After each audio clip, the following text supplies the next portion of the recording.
Well, hello there, and welcome to WTA Weekly. Fresh off what has been an absolutely fascinating encounter between two of the top players on the WTA Tour right now. And I have the one, the only Mario Bacardi with me to break it down. Mario, how are you doing?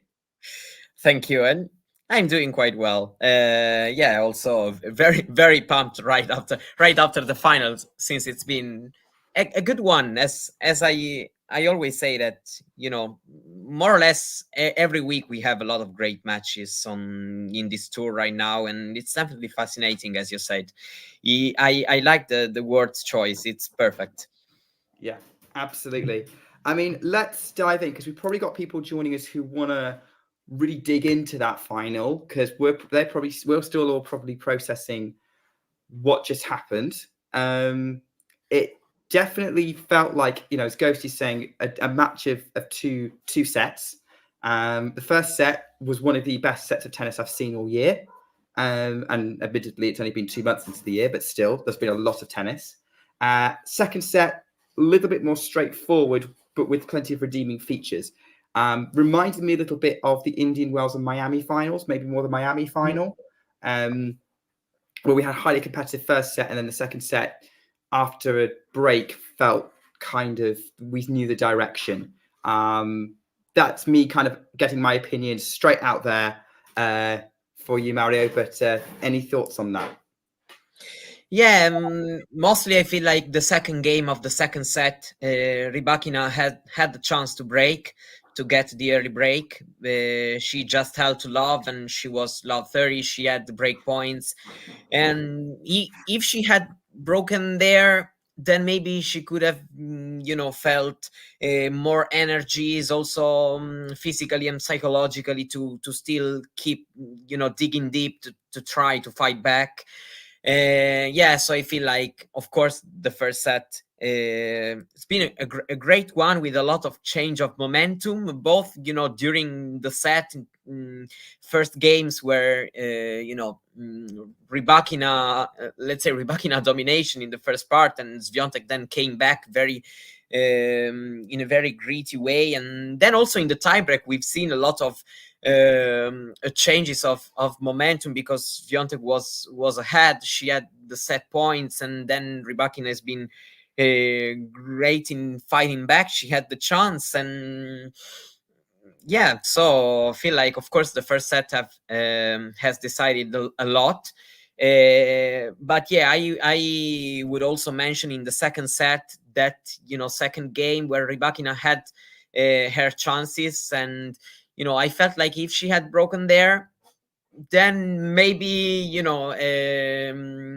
she could have kept fighting as she had done in the first set. But of course, we kind of knew, in my opinion, that the first set probably was even a little bit more important for Rybakina, given that we know that when it comes to the physicality, and Swiatek has something more, in my opinion, between these two players. So but overall it's been a good one, and Swiatek has been really tested, and a very good exam passed for her, given also how tough the matchup had been last year, especially with a couple of big wins for Rybakina on hard courts, big straight set wins. So very good, let's say, messages after not doing great at the Australian Open. I mean, let's face it, this tournament has been a boost for both players, given neither of them had an ideal Australian Open.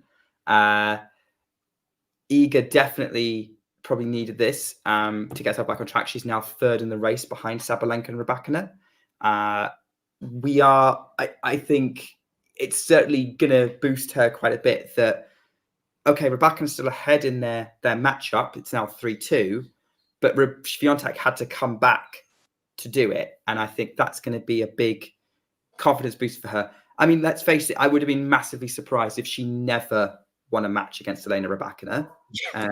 That just wouldn't feel right. I mean, first of all, slower surfaces do benefit Iga. But it has to be said, Yeah, I thought this surface was very interesting because we're going into how the dynamic of the match turned out. Rybakina kind of also felt good timing on the ball, and the surface was helping her in that respect. And that's what made it kind of fascinating to watch, especially the kind of forehand to forehand rallies.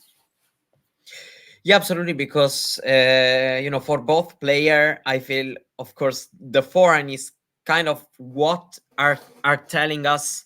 What is telling us, the situation, the confidence these two players are feeling at the moment. I feel like Rybakina will regret that moment when she got broken back twice, but mostly because, especially when she suffered the second break, she had a couple of games where she was off, a lot of mistakes. Then she regained in momentum in the final stages of the set, but these were, in my opinion, the couple of games she will regret the most in the way she played. But I feel like there are also very good signs from Rybakina, because also in the first set, at the beginning, the windy conditions, I felt like Swiatek could have had the edge more today than how it's really been. So yeah, of course, Rybakina has already won 500 titles this year, so it's not like she's not playing good, but reaching a final at an even bigger tournament as 1000 here in Doha, I feel like it's going to be important, because yeah, it was a bit this storyline of both player, which have kind of been the delusion of the Australian Open, because there were big expectation on both of them, and they haven't really showed up the way we were expecting. And so I feel like this week will be seen, of course, very positive for Swiatek, since she got the title, first of all, but also through Rybakina, because she played a very, very good week, and then she really challenged Swiatek, because yes, it's been a straight sets win, but 2 hours and a half basically on the court, so it's really been a close one. And I feel like with regrets, because she had the chances, but she will be pleased the way she carried herself throughout the match. There was a definite moment where the momentum shifted, and that was 30 all, 4-1. Elena Rybakina serves and hits herself in the shin, causing her to draw blood, meaning she had to receive treatment, get a plaster put on the leg, and Iga had a chance to talk to her team. I say 30 all, I think it was the point that got it to 30 all rather than the 30 all point itself, because yeah, Rybakina then served at 30 all and lost the next 2 points. Now, obviously, I think that is when the momentum shifted, but Rybakina had plenty of opportunities to kind of stall the momentum. But is it worth looking back at that moment as being the most significant? Yeah, of course, I definitely agree. We know that in these big matches, it's also a matter of these small details. So even in that moment, both things, Rybakina losing a little bit of timing also, and Swiatek maybe also chatting a little bit with the team. I don't know if there has been a clear indication of just she calmed herself a little bit. And of course, this has been the turning point, because I mean, if Rybakina just holds and goes up 5-1, then it's very, very difficult to imagine Swiatek still winning the set in some way, given that it would have been still possible. But so yeah, and I also agree that I feel like these kind of slow hard courts are more or less perfect for both players, because even Rybakina, she carries herself very well, because her shots are still very good, very powerful with the timing, but she also has a little bit more time to defend the court, to recover the position.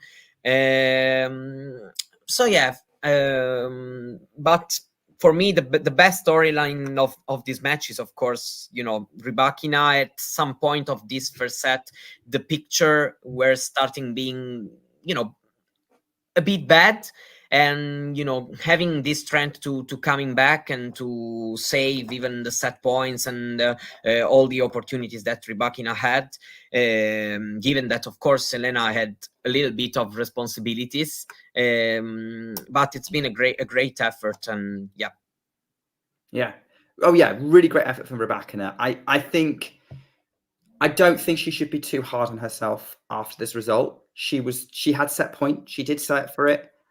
Iga had her opportunity to close out the set way sooner. That set ended up with them being even, and yeah, I think, and she didn't let Iga run away with the second set. She fought hard. It's just the errors came a little bit more in that second set. But she competed well with Swiatek. She knows she can beat Sabalenka. And maybe there was a possibility that maybe, having won Abu Dhabi last week, 2 weeks of tennis caught up with her. Yeah, a bit, yes, that's for sure. We know how tough it is, to be back playing, back to back weeks at very, very high level. And yeah, for sure, it's very good that Rybakina has been able to do it. Now, as you were mentioning the race, Rybakina is second, so nothing to say despite that. About this first part of this 2024 season. Of course, there's been that Australian Open early defeat, but in some way, it also can happen, and I feel like, of course, we will have to wait also the other slams then to have a clear picture about her performances in slam tournaments. So I feel like so far she can consider her first part of the season very, very good. Yeah, also it's been important for her to bounce back, winning in Abu Dhabi and now reaching the final. So I feel like that now for both, that early defeat is kind of forgotten, because we have had the signs to tell that both of these players are more than okay, and ready to be among the very best in the next tournaments also. Yeah, absolutely. And every top player has moments where they've lost to a peaking player in the early rounds. That's what happened to both Swiatek and Rybakina in Australia. I can think of examples from years ago where it happened to Enan and Serena and Sharapova. It's not it. I'm not entirely sure how I'm feeling about. Ghosty, you suggesting that Mario and I could be related? Look, if I can be compared to someone as handsome as Mario, then I'll take that. But moving on swiftly, someone else who had a tournament where maybe fatigue could have played a part, but somehow didn't. Karolina Pliskova, who technically, she withdrew ahead of her semi-final against Swiatek. She kind of, but yes, she ended up winning, what was it, 8 matches in 8 days, something like that, in 2 different countries, that are not even close together. So what she did was absolutely remarkable, and I'm kind of hoping that she can recover in time for Dubai, but she was one of the stories of this Doha tournament. Yeah, absolutely. In some way, there's a bit to think about this schedule. Of course, it's not been kind to her, that's for sure. But talking just about performances and how she carried herself throughout these crazy 8-9 days, it's really been amazing. Also because, let's say that we have also kind of another, we can call her a top player back, because she were at a very low moment, at a very low point, and then she had a very good week in Cluj, even if the opposition was not the toughest possible. But that also shows how confidence and your winning matches, regardless of who you are facing, and it really helps yourself to then carry the momentum on to the next tournament. And that's what she did, despite a bit of fatigue, which we have also seen, because she's not been as flawless as the past week throughout these Doha tournaments, but somehow she always found a way to recover when she was down in the score, and to play big in the big moments. I'm especially thinking, for example, the quarterfinals she played against Osaka. So yeah, very very big news to women's tennis, and of course we are hoping she can recover in time for Dubai. But regardless, this have been incredible two weeks for her. Also considering the point she were at before the Cluj, the week in Cluj. So Yeah. definitely good signs also for the tour, because we like a deeper tour. We have a lot of these players on the WTA which are able to play amazing tennis and are not at their peak currently, but they can still produce great performances, great matches in early rounds. Every week we are watching great first, second round matches, and the more we have, the better it is. Yeah, I think, I agree. I mean, Pliskova, I kind of thought she might have been on the decline, which I know sounds harsh, but she's always been a streaky player, but hadn't really been. She's had opportunities to win titles and hasn't been able to. She is now 31, which actually, in the grand scheme of things, isn't that old. But she. But hey, look, she's now shown, as you were saying, that she deserves to be back in the sort of top 30. She's back in the top 40 already, knocking the door of top 30, maybe even top 20 again, but that might require a little bit more consistency from her. But yeah, this week, she showed why she's a former world number one, why she's got all these big wins against people like Serena Williams in her career. She is a fighter at heart, especially like she had plenty of opportunities to lose matches. Every match she played was an absolute battle. I mean, Noshkova was serving for the match at like 6-3, 5-4. And I didn't see it. I just checked the score and I went, oh, Noshkova's winning this. Pliskova's out of gas. Check the score again. Wait, what? Noshkova only won 2 more games after that point. How was that? How has that happened? So, great run from Pliskova in there. So, hugely optimistic for her. I guess if you want to throw more thoughts on Pliskova in there, go for it. But actually, whilst we're talking, you mentioned probably the other story from Doha, which was Osaka making the quarterfinals, losing 2 tie breaks to Pliskova in the quarters, but overcoming Garcia in the opening round in what we thought would be a repeat of what happened in Australia. And suddenly Osaka producing a level where she's back in the top level mix.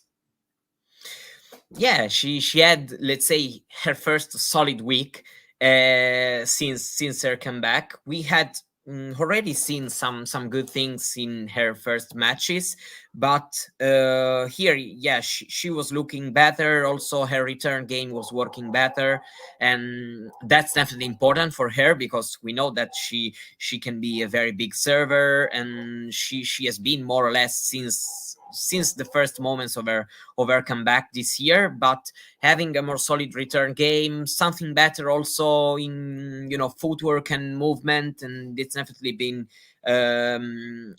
good signs. She had a couple of wins. She also had a walkover, so I guess 2 wins this week. But it's been for sure. Also, the match she lost against Pliskova, it's been still a good showing. We know that we have to wait, of course, to see Osaka at her peak again, but she also knows it. If you listen to her interviews, she's planning to be at the top at North American Summer Swing. So she is also in this mindset that she's not too harsh on herself. She knows that she's been out of the game for so long, and also top players have developed. If we are considering this first part of the season, the 4 best players in the world have delivered so far, and so she knows that she needs time. There are a lot of tricky matches, as I always say, also in the early round, so it's not easy to get wins right after you come back. But yeah, every quarterfinal she reached, every back-to-back wins, couple of wins, it's definitely good for her. And now consider her feeling with the American hardcourt. I wouldn't want to face her in Indian Wells or Miami, that's for sure. Oh, for sure, especially since she's a former Indian Wells champion, Miami finalist, which was the last time she reached a big final in 2022. Shortly before she took time off. I agree with you. And she's very smart to be planning like this. But she knows it's a build up. She can't come up the blocks firing. That she's going to be wanting to build her year to the point where she's performing on the North American hard courts, which are, as you say, her happiest hunting ground. Especially when you get to the US Open, 2-time champion. Very difficult to beat at the US Open as well. Like those who've managed to beat her at the US Open in sort of the last 5-6 years have had to really battle to do it. I'm thinking about, who did you lose to in 2019? Was it Sevastova? 2021. Yeah, I'm sure Fernandez. That's the first one I had in mind, of course.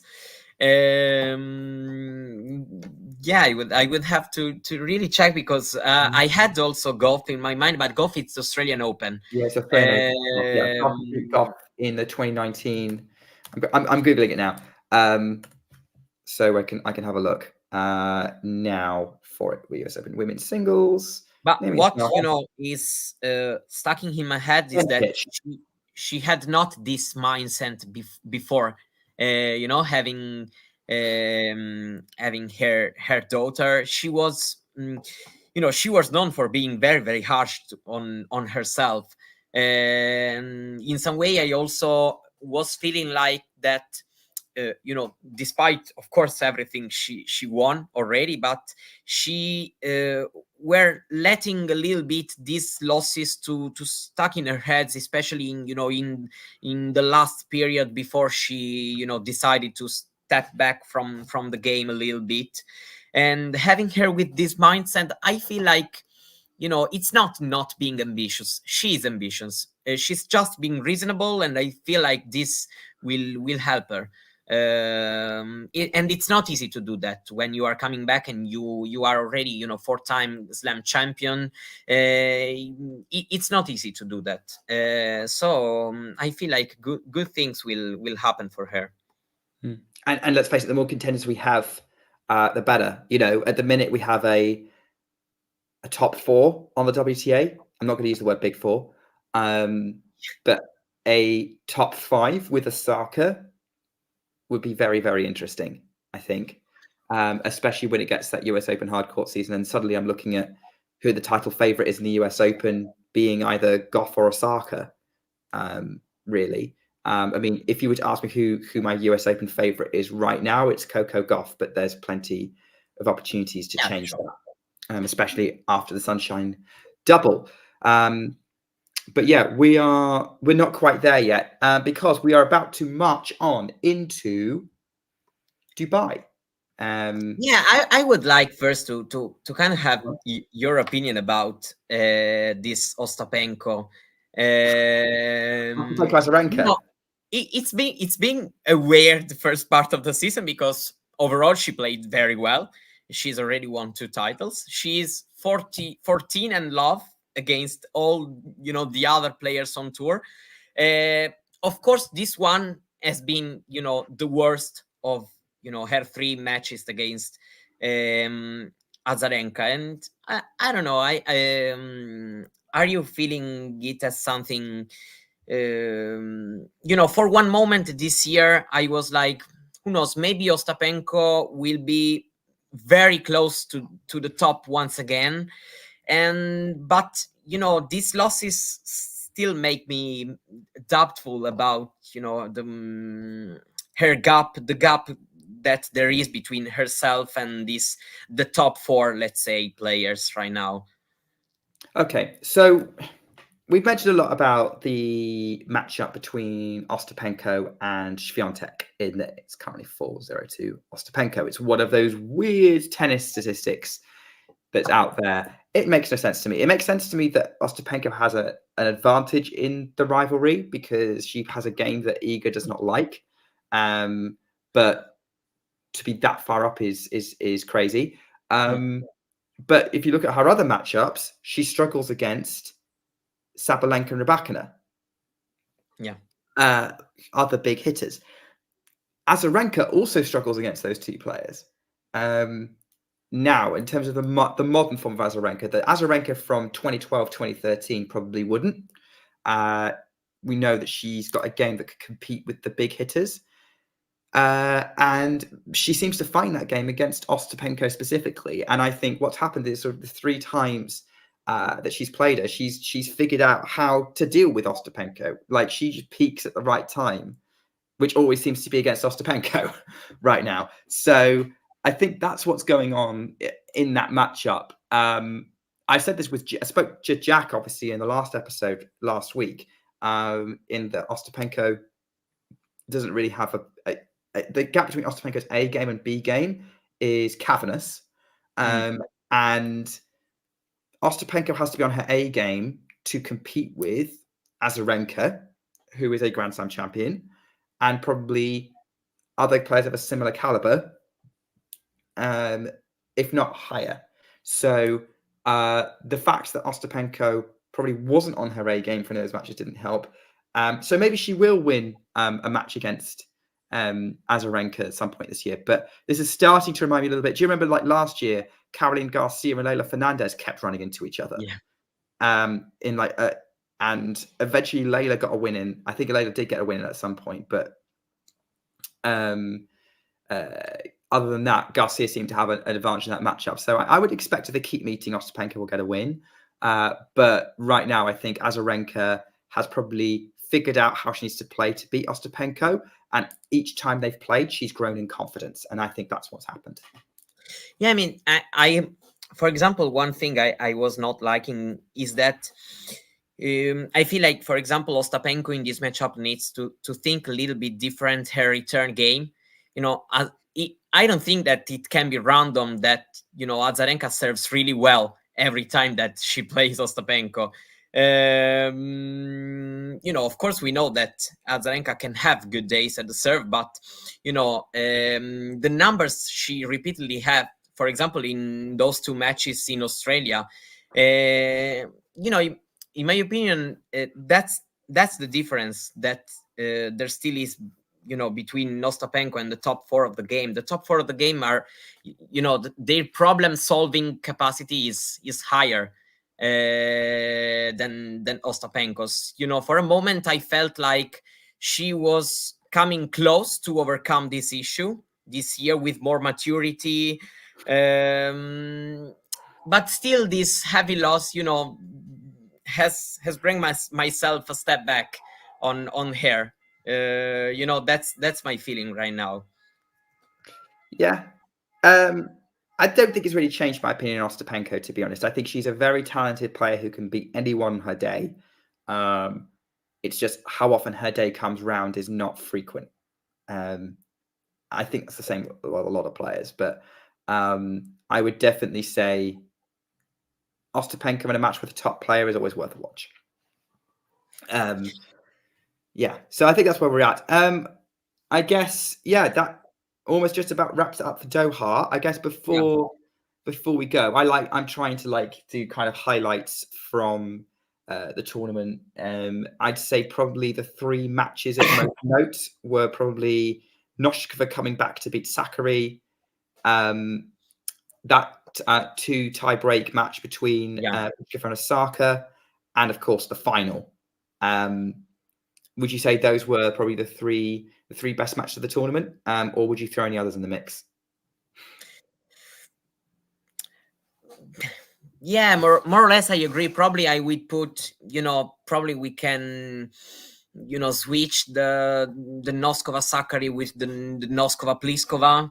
They are quite similar, in the way the score had happened, and probably I would prefer that Pliskova Noskova, because there is also the storyline of Pliskova coming to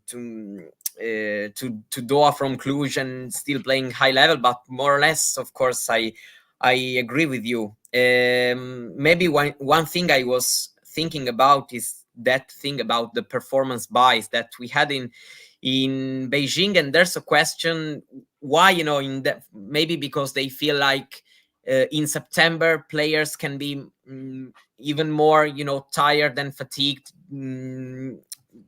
due the season that it's long. But I feel like this is one of these cases in where this performance bias can be used, because the schedule is very tough in this part of the season. I was thinking, we had these 500 tournaments, and then we have Doha and Dubai back to back. There's 1 week off, and then we have Indian Wells already, and it's definitely very tough. I don't know. It's a bit dangerous to think about this schedule, honestly. The schedule has definitely been getting a lot of attention recently, especially with the WTA rulebook coming out, showing that they're requiring the top players to play 6 500s a year, so 21 tournaments if they make the WTA finals. On the Pliskova situation, I would say what kind of went. I don't think it would have been very difficult to give her a performance buy, because they'd already done the draw before they even knew she'd made the final. That was the big problem with sort of Doha starting on the Sunday when the final was happening in Cluj. They would have had to I think there was the possibility that Pliskova would lose and wouldn't need it.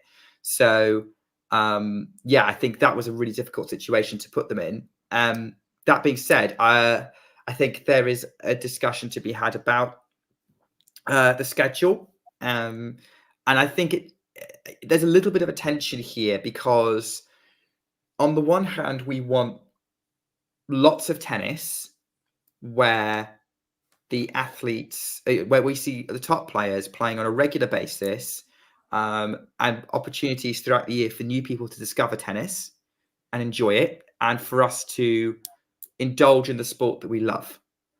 On the other hand, we also have to do something that is best for the health of the players, because I don't want my enjoyment to be at the expense of someone's career, someone's health, mental or physical. And so I think there does need to be a balance. What that looks like, I'm not sure.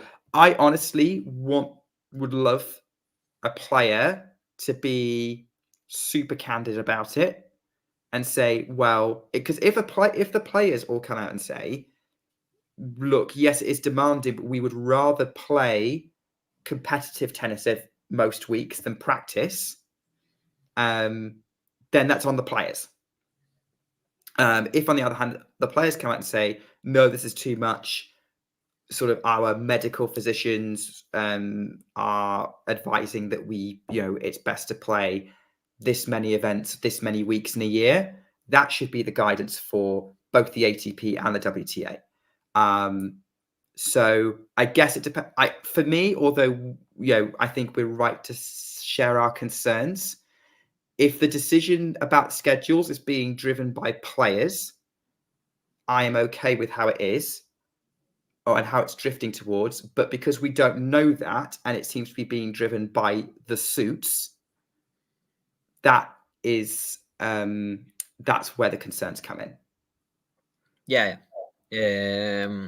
Agreed. This thing about the 500 tournaments is a bit tricky. I feel like if you're considering a whole year with 10 1000 events and the slams and 6 500 tournaments looks a little bit, not a little bit, looks totally unreasonable, you know. If you imagine a player that can potentially, let's say, be in the final in Doha and win in Dubai and be semi-finalist in Young Wells and winning Miami, which is, you know, kind of performances a player would like to have. They are aiming to that. You know, things should have been more reasonable, even because if players are not winning enough, they still would enter these 500 tournaments themselves, you know, to get points, to get wins. So I feel like this is putting a little bit of confusion to how a player needs to manage herself and week in week out throughout her schedule, where to train, where to rest, where to play more, to push more. It's becoming very tricky. Yeah. As I said, I want to hear a player perspective on it. Someone I think definitely I would want to hear from would be someone like Daria Kasatkina, because we know that she's not afraid to speak her mind. Yeah. And she plays a very physical brand of tennis, really. So actually, you know, if she can cope in, week out, that's interesting. I think Iga, I would interested to hear hers, because she's very protective of her scheduling and very specific. Iga, Rina, Coco as well. Elena, obviously, Elena's the one who's kind of playing back-to-back weeks at the minute. She seems to want to do that. And I would love to hear from her as to whether she feels forced to do that, or whether she feels that she wants to do that. It's driven by her desire to play. Because some players do feel like they perform better if they play competitively regularly. Maybe that's something that Shrihari, who is on the ground in Dubai for the next couple of weeks. He's going to be covering the women's and the men's event for us. You know, that's a question maybe he can ask. Yeah, definitely. Yeah, talking about Dubai, we had the draw. Yes, we did.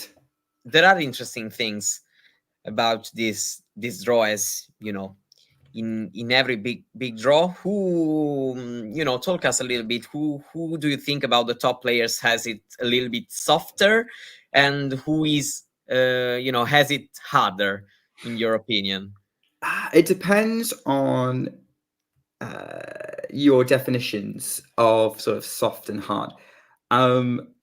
I think if Coco performs, her section looks good, but her first round exit in Doha is setting alarm bells. Similarly for Rybakina, her run's not too bad. I mean, she's got Azarenka, Azarenka as a potential opener, but she's got an advantage in that matchup. But that's going to depend on how she is physically. Looking at Sabalenka, I think she's probably going to be fairly happy with how hers turned out. I think the one who's going to be least happy is Iga, because her opener is going to be all right, because she's going to either have Stevens or Burrell, but then she could have Svitolina in the last 16, who we know Svitolina can give her some headaches. Potentially Zhang Qinwen in the quarterfinals on a fast surface. That's going to give her some headaches. And then potentially Ostapenko in the semifinals. So I think I'm of the view that Iga's probably got the toughest one of the four, but they're all still winnable matches for her. So yeah, I think a lot of them is kind of player specific. But for me, looking at this draw, I think the one who's probably going to be happiest going into Dubai, the happiest, if you take form and physicality out of it, or if you include form and physicality as well, is Sabalenka. Yeah, I mean, I have some doubts about Zhang. I mean, of course, she has great talent, and she is becoming very solid. Her results have, you know, become very consistent. But I still kind of feel like if she's not able to She has these very, very wide movements, especially her forehand, which can be a weapon. But at the same point, she kind of needs some time to hit it well.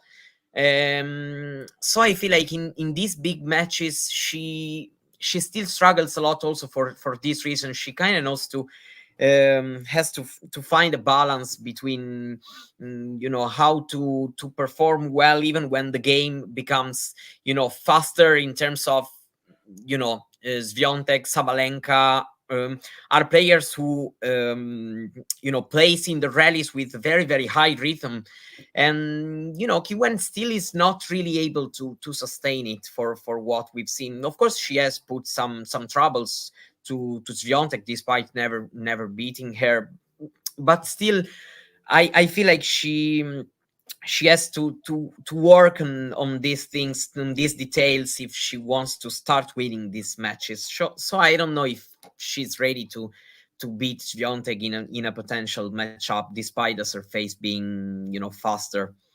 That's my opinion about there. Yeah. Okay, and you're probably right to a certain extent. I'm just thinking about, like, she has had some tough matches with Swiatek on slower surfaces, and Dubai is on the faster side of hard courts, which is why winning the Doha Dubai double is pretty tough. And Yeah. I quizzed you earlier, like only 2 WTA players in history have ever won it, and you weren't sure of who they were. To be fair, the last one to do it was in 2007. Yeah. Okay. So Yeah. 2007 can be. I mean, can be Hanan, can be. Am I right? It's Enan, No. yeah. Justine Yeah. Enan Okay. was the last person to have won the Doha Dubai double, and the only other one was in 2001 when both tournaments were first held, Martina Hingis. Yeah. Yeah, of course. Two names that, of course, don't surprise me. No. Yeah, and especially, talking about Henan, for example, one of her strengths was this ability to adjust her game superbly well to different conditions. We'll see how Iga will do it. Of course, Dubai, she has she hasn't been as successful as she's been in Doha, but last year I feel like of course we've seen some very good things by Swiatek also in Dubai, despite losing the final against Krejcikova. So yeah, I am kind of liking her chances, because I feel like between herself and Sabalenka right now, maybe Swiatek being, having been in Doha, having won the title, can be maybe even more focused right from the start, and maybe Sabalenka just coming back from winning a major. I don't know. Right now, I'm liking more Swiatek's chances if I have to make a prediction. Okay. You like Swiatek's chances more of winning this tournament, despite the service speed. Yeah, I have this feeling right now. Feel like it's just my opinion. Maybe Sabalenka will show up incredible tennis, next week and win the title. But I feel like Sabalenka will maybe be back 100% in, for the Sunshine Double, and be more present and more dangerous there. Given that I don't feel like she will lose in the early rounds, because I am very, very confident in Sabalenka's, matches when it's like round 1, round 2, even quarterfinal. She's very, very difficultly losing this kind of matches right now. So I still feel like it's going to be a top player who's going to show up to beat her. Just my feelings. But Sabalenka, yeah, I would completely agree, to be honest. I was looking through like draw predictions.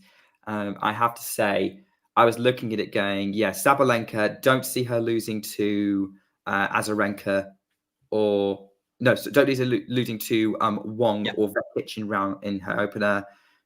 She will be the favourite against Kudermetova, Yastremska, Kenin, or Castella in the last 16.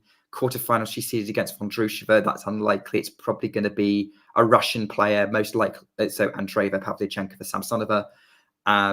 So really, it's going to come down to, does she place Rybakina in the semi-finals or not? Which, again, there's that question mark around, can can Rybakina last through the draw? You know, this is going to be her third consecutive week of play.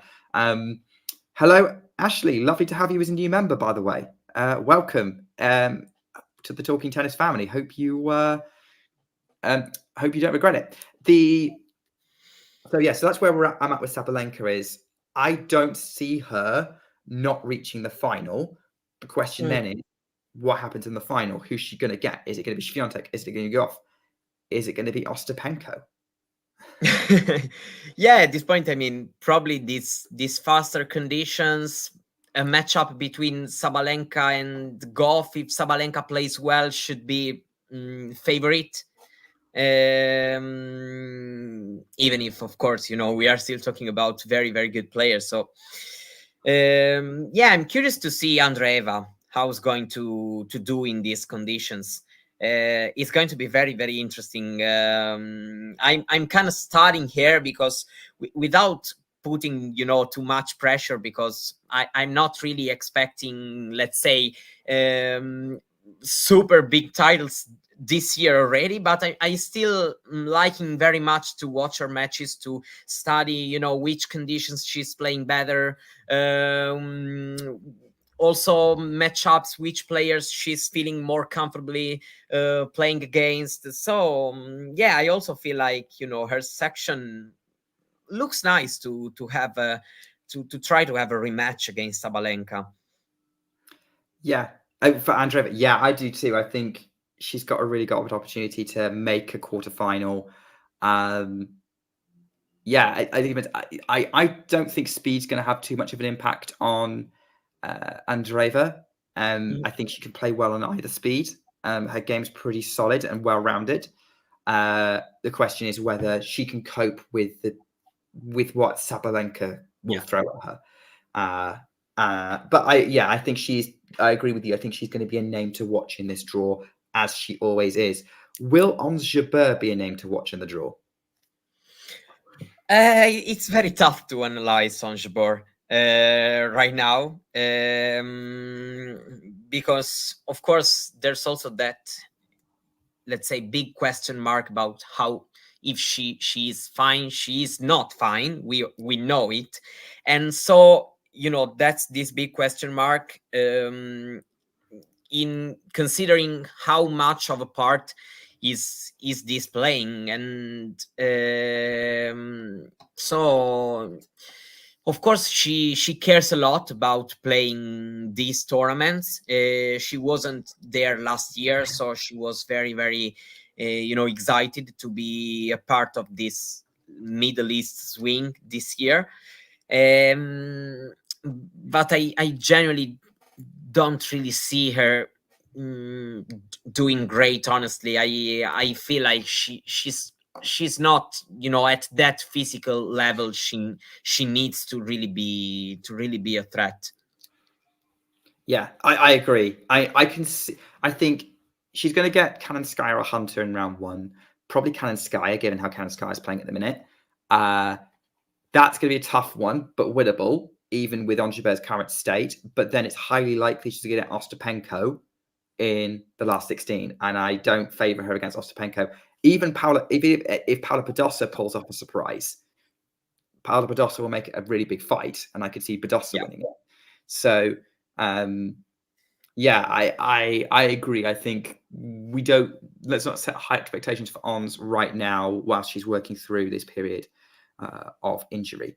I'm also curious to know after Dubai what her decision will be. If her physical issue will force her to, I don't know, maybe even skip a couple of tournaments, maybe even Indian Wells in danger. We'll see. I still don't know, because in some way I also feel like she kind of feels in some way obliged to play all these Middle East tournaments for the role she plays also in these countries. We saw also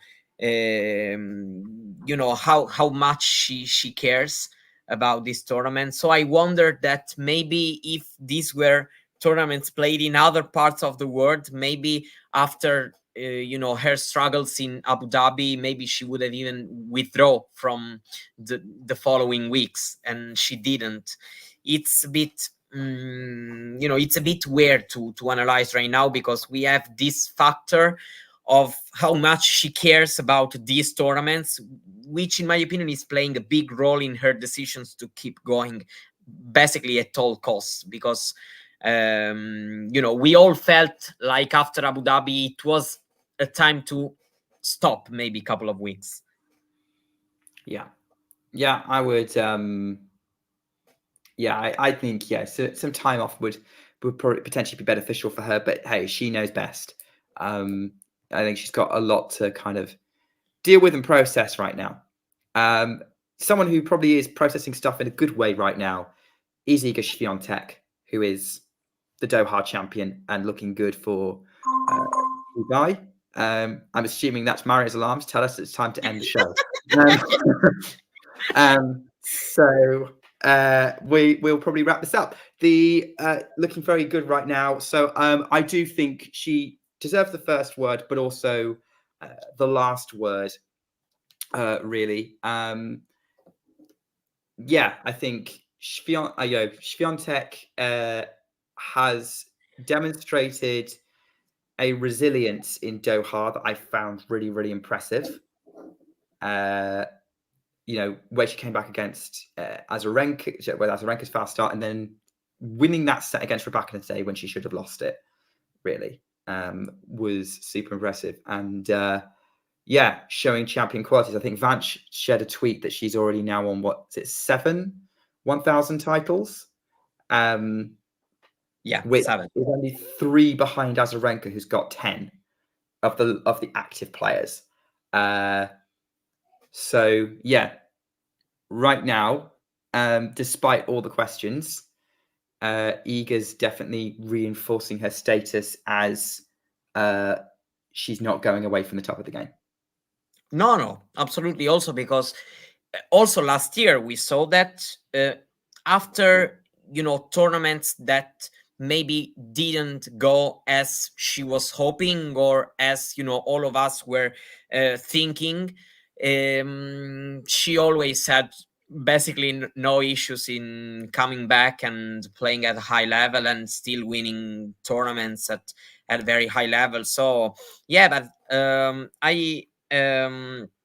of course I feel like this first part of 2024 showed us 2 very big bouncing back stories in both Swiatek and Sabalenka in majors, because the opportunity she missed last year, where she still won a slam and was a semi-finalist in all 4, but it felt like she had still a question mark about her Australian Open title defense, and she did it. And same applies to Swiatek, because every time she loses a bit early and has maybe a defeat, she is under so much pressure that every time there the question, is she stepping back a little bit, someone's going to overcome her, and so far it never happened, and it didn't happen once again. So I feel like both Sabalenka's Australian Open run and Swiatek's run in this 1,000 event in Doha showed us that these are really 2 very, very big forces also for this season. And in spite of Rybakina and Goff's very good and very solid performances, I have I feel like everyone has this feeling that these 2 players are at very, very top and are the 2 players to beat. You've just made me very excited about the prospect of a Swiatek versus Sabalenka final, which is I would like it. 2 unstoppable forces running into each other on a surface where either could win that match, in a matchup where it's very competitive. Yeah, I'll watch that. Yeah, absolutely. But even when the score hasn't been very close, still the Sabalenka-Swiatek match has always given us some good moments, and so it's always entertaining to watch. And I don't want to say that I would like it, because it's kind of, let's say, I always would like a Sabalenka Swiatek match, but every player is going to be in the final would be for sure a great show. Of course, number one against number two, the two biggest tournaments so far, one of them has been won by Sabalenka and the other by Swiatek. And so, of course, having these matches helps also to the world tour, to the world fans who are for sure excited to watch these players going toe to toe. Also the conditions make it, it's a tournament where I, of course, can see both winning the match and finding the key to beating the other one. So yeah, I would be very excited. Yeah. And I think there's lots of things to get excited about, because obviously Dubai gets underway tomorrow. Main draw, as I said, Srihari Ravari is going to be on the ground, bringing us all the behind the scenes interviews with the players. So keep an eye out for all updates from him there. We'll also be having updates from John, who's covering Buenos Aires ATP, especially as we will also be. We've also got the match tonight between Carlos Alcaraz and Nicolas Jarry in the semi-final. It's going to be live. We are going to be bringing commentary of that to you on this channel in about 2 hours. So check back in for that if you are into the ATP. If you, like me, are only here for the WTA, then it's going to be. Then there's probably going to be plenty of matches in Dubai that we'll want to bring you as well. So keep an eye out for those. We also will have ATP Weekly, probably either Sunday or Monday, to be confirmed. Depending on, I'm assuming you're going to be on that show, Mario. Yeah. Yes, and of course we'll be very excited. Yeah, we don't know. We, of course, people will be informed through the social media work. That's for sure. Yeah. So Mario, if you enjoyed listening to Mario talk about WTA, you can listen to him talk to Damien about the ATP whenever that show comes on, and he'll be bringing you all the updates from Delray Beach as well, from Delray Beach, as well as Rotterdam, which the second semi-final is currently underway to place Alex de Minaur in the final. I'm assuming you're going to be watching this match as soon as this live stream has ended, Mario. Honestly, I will. I am going to lie if I would say otherwise. Also because Sinner, we all know, Griekspoor in Rotterdam is a big force to be reckoned with. So it will be very, very entertaining, I'm sure. I don't even know who won the first two games. I don't know, but I will tune in soon. Sinner has the early break. Okay, the early break. Okay. Very early break. He broke in the first game of the match. He's got 40-15 to close out the second game. He does. So I've got it on the screen. So with that, we're going to let Mario enjoy that match. We hope that all of you have enjoyed this show about WTA Weekly, and I will be back next week to wrap up all things from the Dubai Open. So very excited for all the tennis that's going to come. And thank you all for taking part as well. Been loving seeing your comments. So yeah, I'll catch you soon. But in the meantime, take care and keep talking tennis. If you enjoyed this video, make sure you hit that like button. Don't forget to subscribe and click that notification bell so you don't miss out on all things tennis.